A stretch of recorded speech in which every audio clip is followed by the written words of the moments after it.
December the 10th, I believe it was 2018, sacrifices were actually done on an altar, on the altar that they're going to use in the temple that is soon to be built. That was done as a dedication offering for that altar.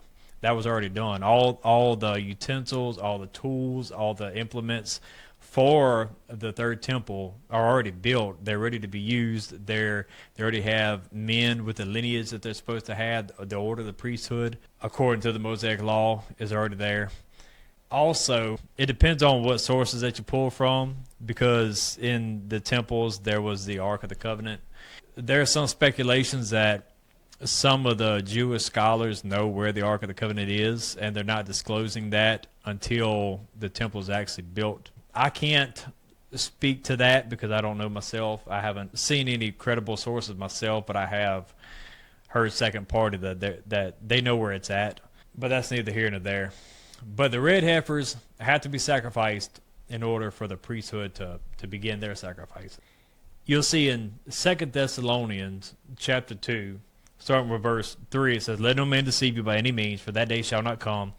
You look at verse 1 and 2, it's talking about the return of Jesus Christ, the rapture of the church. It says, "That day shall not come except there come a falling away first, and that man of sin be revealed, the son of perdition, the Antichrist, who opposeth and exalteth himself above all that is called God, or that is worshipped, so that he, as God, sitteth in the temple of God, showing himself to be God." So he's saying right here that the Antichrist has to be revealed, and he has to set himself up to be worshipped in the temple of God. Well, the problem is the temple of God is not built yet.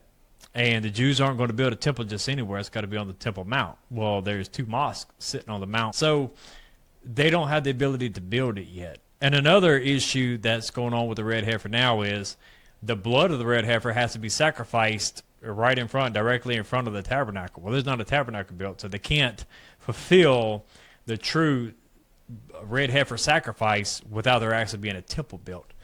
It can't be dedicated, and the priest can't be dedicated because you can't sprinkle the blood before the temple. And they're not going to be able to get on the Temple Mount and do it, not with the way the Palestinians and the Jews have the Temple Mount shut down right now to any activists that are trying to do that. So that's another issue that the Jews are having to deal with, is trying to build the temple. Another part of Scripture that the red heifers kind of point to is in Revelation chapter 11. You will see where God commands John to go measure the courts of the temple and the people and the things that are in the temple. But it says leave out the outer court, the court of the Gentiles. He says leave that out. That's for the Gentiles for a time and a half a time for a 3.5 year span. That's what he means by time and a half a time. So he's alluding to, and this could be, some people believe that it could be. Some scholars say that the third temple could be built on the Temple Mount, but you can't put the outer court, because the outer court, you would have to tear down one of the mosques, and the Muslims aren't going to go for that. So there could be a temple built. It would just have to be built off to the side of the Dome of the Rock, or the Alaska, however you say it, Alaska Mosque. I know I got that wrong. It can be built, but the outer court can't be built. So Revelation chapter 11 alludes to that. Whether that is the case for that or not, I'm not sure. I'm not the one to speak on that, but that's kind of what's being believed right now. Also, in Daniel chapter 9, Jesus refers to it in Matthew chapter 24, where Daniel talks about the 70-week prophecy. An angel come down to him and showed him and said, look, this is what's going to happen to your people.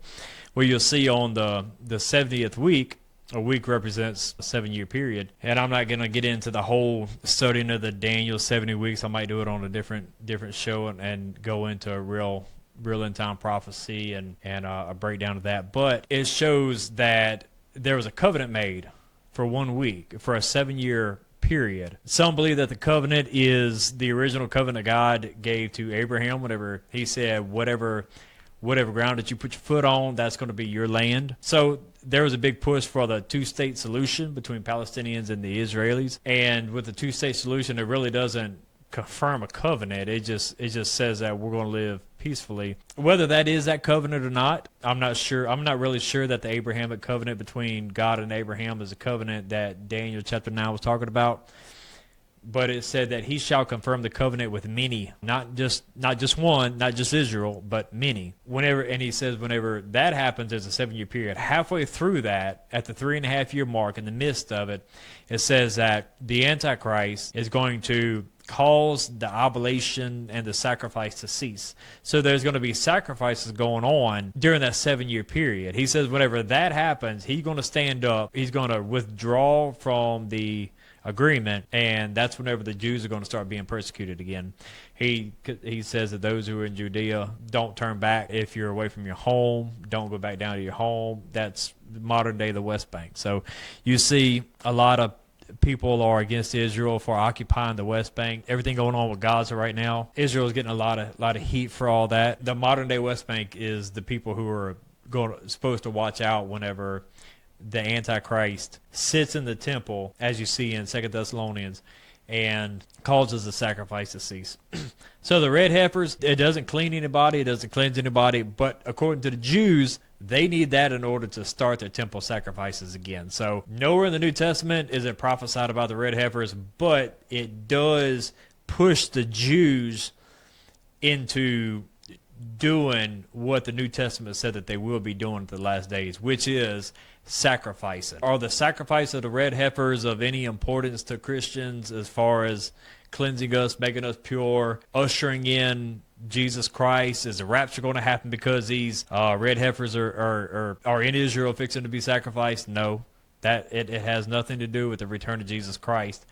What it does have to do with is rebuilding of the third temple. A lot of stuff has to happen before that, not just the sacrificing of red heifers.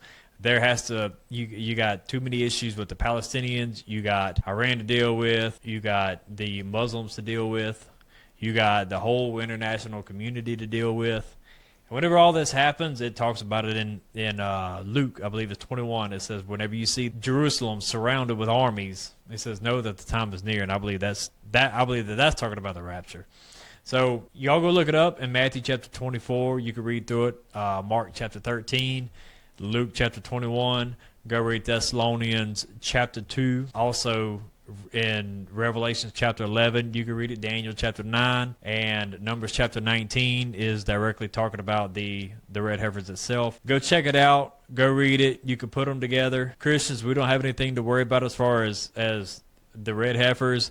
Is it a neat talking point in Christianity? Yeah.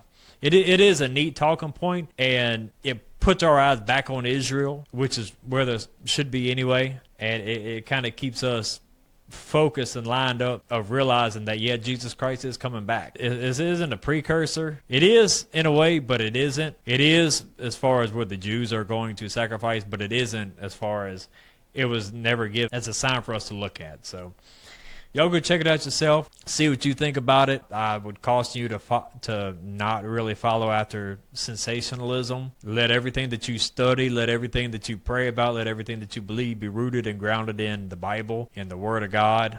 People can come up with some crazy stuff just because they can. And everybody has a platform to be able to get on there and talk about everything. So be careful what you listen to. Just like this whole solar eclipse thing. The solar eclipse thing, United States isn't the centerpiece of the world. The solar eclipse was just over United States. You look at all the cities of Salem that it went across.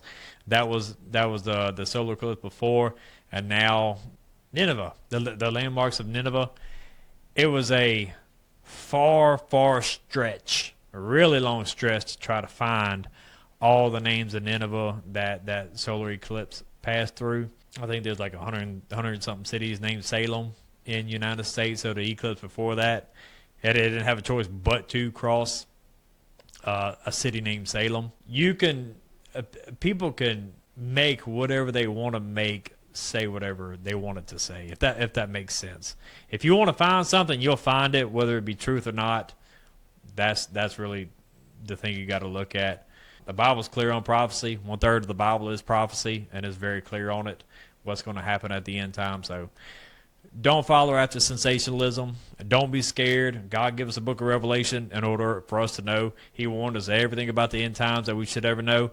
Don't fear about it. It's nothing to fear about. But he did tell us to look for one thing, and that's the kingdom of Jesus Christ, and that's the returning of Jesus Christ. So look for that.